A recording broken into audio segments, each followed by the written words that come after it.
নমস্কার, তনুশ্রী হোম কিচেনে সবাইকে স্বাগত। মা যেভাবে ছোলা বানিয়ে থাকে তো সেই রেসিপিটা আজকে তোমাদের সাথে শেয়ার করব। এখানে 200 গ্রাম ছোলা রয়েছে। ছোলা সারা রাত ভিজিয়ে রাখলে রেসিপির টেস্টটা কিন্তু বেশি ভালো হয়, নরমও হবে ছোলা। তো 200 গ্রাম ছোলা প্রথমে আমি জল দিয়ে ভালো করে ধুয়ে পরিমাণ মতো জল দিয়েছি যাতে ছোলাটা ডুবে থাকে। এবার ঢাকা বন্ধ করে আমি সারা রাত রেখে দেব। কমপক্ষে 2 ঘন্টা ছোলা ভিজিয়ে রাখতে হবে। তো পরের দিন দেখো ছোলাটা সুন্দরভাবে ভিজে গেছে।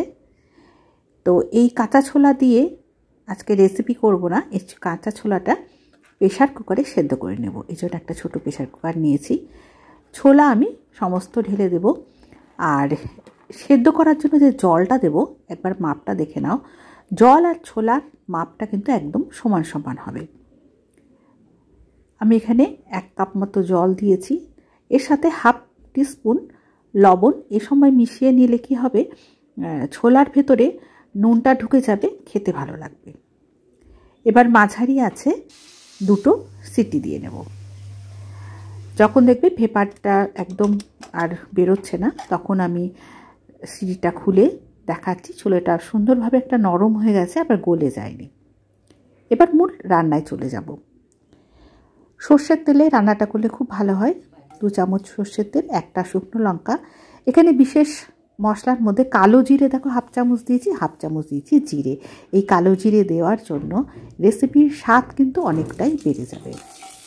একটা গোটা রসুন ছাড়িয়ে সেটা মাঝখান থেকে টুকরো করে দিয়েছি। তো এইভাবেই আমি দেখিয়ে মাকে রান্না করতে, সেটাই আমি আজকে তোমাদের সাথে শেয়ার করছি। 2টো মিডিয়াম পেঁয়াজ দিয়েছি, সেটা পাতলা করে কেটে নিয়েছি। সমস্ত কিছু একটু লালচে করে ভেজে নিতে হবে। এরপর জিরে গুঁড়ো দিয়েছি 1 চামচ, 1 চামচ ধনে গুঁড়ো দিয়েছি। তবে এই রান্নাতে ধনেটা একটু বেশি পড়ে। হলুদ দিয়েছি আমি 1 চা চামচ। লঙ্কার গুঁড়ো, এটা হচ্ছে ঝাল লঙ্কার গুঁড়ো, সেটাই আমি ইউজ করেছি। 2টো টমেটো দিয়েছি টুকরো করে।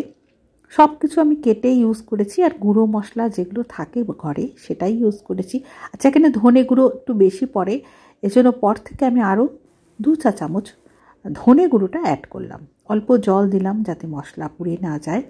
মশলা কষে আসলে এরপর 4-5টা কাঁচা লঙ্কা মাঝখান থেকে চিড়ে দিয়েছি, 1 মুঠো ধনে পাতা এ সময় অ্যাড করে দিতে হবে। দেখো ভালো করে মশলা কষিয়ে নিতে হবে, অল্প অল্প জল অ্যাড করে নিতে হবে যাতে মশলা খুব ভালো মতো কষে যায়, মশলা থেকে তেল ছেড়ে আসবে। খুব সামান্য তেলে কিন্তু আজকে এই রেসিপিটা তৈরি হচ্ছে, আর খেতে হয় ভীষণ অপূর্ব। স্বাদ মতো নুন এ সময় অ্যাড করলাম। ছোলাতে কিন্তু সেদ্ধ করার সময় আমি হাফ চামচ নুন অ্যাড করে দিয়েছিলাম। এবার মশলার সাথে ছোলা খুব ভালো করে মিশিয়ে নিতে হবে। দেখো সেদ্ধ ছোলা দিয়ে একটা সিম্পল অথচ ভীষণই টেস্টি একটা রেসিপি। আর জিরে আর কালো জিরে ফোড়ন দেওয়ার জন্য এর ফ্লেভার আর টেস্ট কিন্তু অনেকটাই বেড়ে যাবে। তো এইটা পাউরুটি দিয়ে খেতে পারো, স্ন্যাক্স হিসাবে শুধু মুখে ভীষণ ভালো লাগে। তবে মুড়ি দিয়েও কিন্তু এই ছোলার ঘুগনিটা খেতে খুব ভালো লাগে।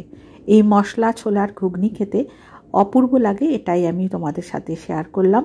আচ্ছা বন্ধুরা, তোমরাও কি এভাবে মশলা ছোলার ঘুগনি বানিয়ে থাকো? মানে কালো জিরে ফোড়ন দিয়ে অবশ্যই একবার বানিয়ে দেখবে। কালো জিরে ফোড়ন দিয়ে এর ফ্লেভারটা কিন্তু দুর্দান্ত হয়। সাথে আমি একটু স্যালাড রেখেছি, একটু পেঁয়াজ কুচি রেখেছি, টমেটো কুচি রেখেছি।